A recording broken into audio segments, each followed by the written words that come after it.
हर हर महादेव। आज के इस वीडियो में हम बात करने वाले हैं पुणे की बहुत ही सुंदर मंदिर के बारे में। तो अगर आप पुणे बेंगलोर हाईवे से गुजर रहे हो तो इस मंदिर के दर्शन ज़रूर करना। ये है स्वामी नारायण मंदिर। यहाँ पर भगवान स्वामी नारायण की पूजा की जाती है और साथ ही यहाँ पे राधा कृष्ण, सीताराम, शिव पार्वती की भी मूर्तियाँ हैं, हनुमान जी है, गणेश जी है। तो मंदिर के गर्भगृह में तो हमें मोबाइल ले जाना अलाउड नहीं था, तो बाहर से ही मुझसे जितना हो सका मैंने उतना वीडियो बनाया। आप देख सकते हो ये मंदिर का आर्किटेक्चर बहुत ही सुंदर है, मार्बल से बनाया हुआ है। ऊपर से इसका व्यू कुछ इस तरह का आ रहा था, बहुत ही सुंदर दृश्य था। मंदिर की जो टाइमिंग है वह सुबह 7 बजे से दोपहर 12 बजे तक और फिर शाम 4 बजे से रात 8:30 बजे तक है। वैसे तो आप मंदिर के प्रांगण में जा सकते हैं, लेकिन मंदिर का जो गर्भगृह है उसके अंदर आप इसी टाइमिंग के अंदर ही आप वहाँ पे एंटर कर सकते हैं। इस मंदिर में जो आर्किटेक्चर बनाई गई है वो हमारे महाभारत रामायण के जो भी योद्धा थे उनकी मूर्तियाँ भी यहाँ पे बनाई गई है, जैसे युधिष्ठिर, भीष्म पितामह, यशोदा मैया, इनकी मूर्तियाँ इस तरह से बनाई गई है। सारी जो कलाकृतियाँ हैं वो मार्बल की है, स्टोन की है। और इस मंदिर का जो इनॉग्रेशन था वो 2017 में हुआ था। बहुत ही बड़े क्षेत्र में इस मंदिर को बनाया गया है। मंदिर के बिल्कुल सामने इस तरह की चरण पादुका बनाई गई थी, इसको इच्छा पूर्ति चरण पादुका भी कहते हैं। तो मंदिर के दर्शन के बाद हम निकल गए थे पुणे इस्कॉन टेम्पल के लिए, क्योंकि वो सिर्फ 15-20 मिनट की दूरी पर ही थी। तो हमने सोचा कि इस्कॉन मंदिर की दर्शन ज़रूर की जाए, जो कि कात्रज में है। जय श्री कृष्णा।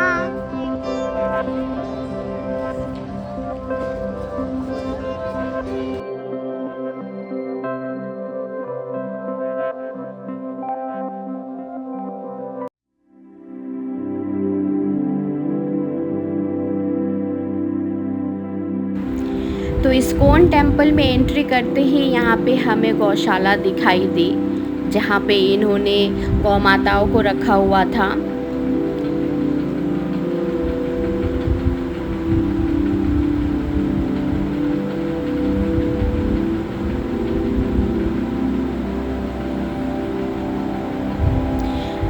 मंदिर का प्रांगण बहुत ही सुंदर था। एंट्रेंस पर ही ये जो कृष्ण भगवान की जो कालिया नाग के साथ जो नृत्य था उनकी प्रतिमा बनी हुई थी, बहुत ही सुंदर लग रहा था। ये फाउंटेन, वाटर फाउंटेन के रूप में इन्होंने बनाया था। अभी फ़िलहाल इसमें पानी नहीं था, लेकिन ये देखने में बहुत सुंदर लग रहा था। तो मंदिर के प्रांगण की परिक्रमा हमने कर ली थी और फिर यहाँ पे थोड़े से आगे आप बढ़ेंगे तो यहाँ पे इस तरह की तुलादान आपको देखने को मिलेगा। जो भी श्रद्धालु है वो यहाँ पे अपना दान देते हैं। उसके बाद मुझे ये सिस्टम बहुत ही अच्छा लगा था। यहाँ पे शूज़ जो थे इस तरह से अपने शूज़ को इस तरह से बैग में डालकर इसको जमा देना था, इसके बदले में आपको ये टोकन दे देंगे। तो यहाँ पे ना सारी चीज़ें बहुत ही सिस्टमेटिक ढंग से हो रही थी, तो ये सारी चीज़ें बहुत ही अच्छी लग रही थी। सब कोई बहुत ही शांति से एक के बाद एक सिस्टमेटिक ढंग से सारे काम कर रहे थे। कोई भी होड़ नहीं थी, कोई भी किसी को जल्दी नहीं थी। तो ये चीज़ मुझे वहाँ की बहुत अच्छी लगी। तो यहाँ पे हमने अपना जो शू था उसको यहाँ पे स्टोर करा दिया, बदले में इन्होंने हमें टोकन दे दिया। उसके बाद हम यहाँ पे मंदिर के गर्भगृह में अब प्रवेश कर रहे थे।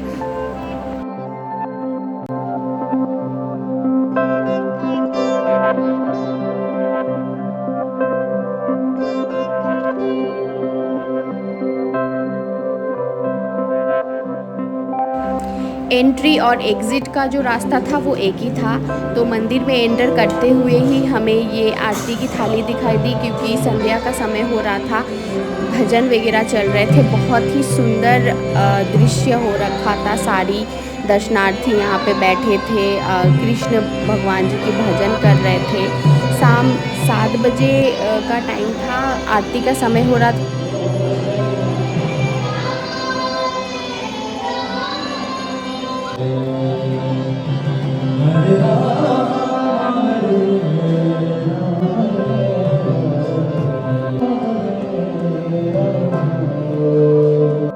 वहाँ वहाँ से हम बाहर निकले तो यहाँ पे जो साउथ में बालाजी की मंदिर है उसका एक डेमोस्ट्रेशन के हिसाब से यहाँ पे बनाया हुआ था, तो हम वहाँ भी गए दर्शन करने के लिए। तो वहाँ पे जो द्वार था, मुख्य द्वार, वो बंद था क्योंकि अभी वहाँ पे आरती का समय नहीं हुआ था। तो सबसे पहले हमने वहाँ पे जाके प्रसाद खरीदा वहाँ के शॉप में। आप देख सकते हैं मंदिर कितना सुंदर बनाया है इन्होंने।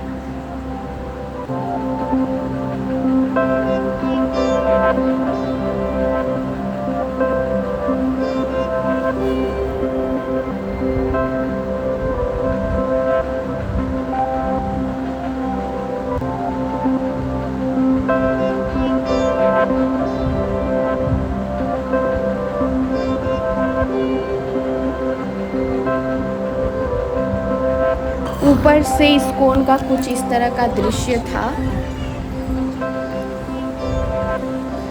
तो वहाँ पे दर्शन करने के बाद हम निकल गए थे। हमारी बेबी भी बहुत इंजॉय कर रही थी, मंदिर के प्रांगण में ही रहना चाहती थी, वो तो घर ही वापस नहीं आना चाहती थी। फिर हम वहाँ से निकले मंदिर की परिक्रमा करते हुए। चारों तरफ श्री कृष्ण भगवान की जो लीलाएं थी, उनके बाल्यकाल की, उनकी सारी कहानियाँ जो है वहाँ पे चित्र के रूप में आकृत थी। ऊपर से कुछ इस तरह का दृश्य था बाहर का। शाम को भी ये बहुत ही अच्छा लग रहा था। चारों तरफ बहुत ही सुंदर मंदिर है यहाँ पे। आप ज़रूर आइए, दर्शन कीजिए श्री कृष्ण भगवान का, आपको बहुत सुकून मिलेगा। चलो चलो चलो।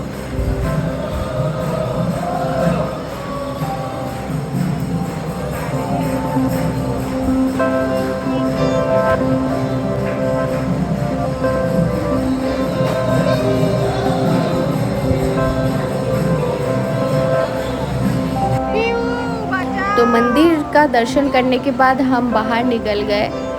जितनी शाम बढ़ रही थी उतनी दर्शनार्थियों की भीड़ भी बढ़ रही थी। तो फिर हम वहाँ पहुँचे, अपनी शूज़ को कलेक्ट किया और फिर से मंदिर परिक्रमा किया, क्योंकि मंदिर को जो इवनिंग का टाइम था वो और भी सुंदर लग रहा था। तो हम मंदिर के प्रांगण में ही थे, काफ़ी समय हमने बिताए वहाँ पर।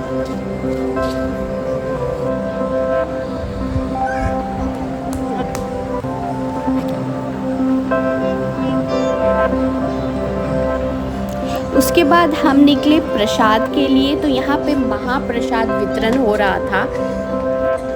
तो यहाँ पे जो ये प्रसाद वितरण हो रहा था ये फ्री ऑफ कॉस्ट था, और लगभग ये लोग डेली बेसिस पे 2000 लोगों को यहाँ पे सर्व करते हैं, और फेस्टिवल के टाइम लगभग 4000 लोगों को ये सर्व करते हैं।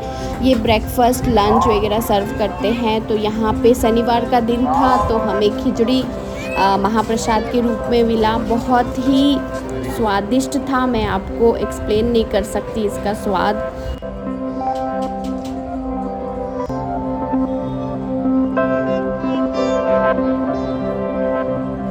हमने भी प्रसाद ग्रहण किया और ये था हमारी यात्रा। आप भी ज़रूर आए, दर्शन करें, आपको मन की शांति ज़रूर मिलेगी यहाँ पे। बहुत बहुत धन्यवाद। हरे कृष्णा, हर हर महादेव।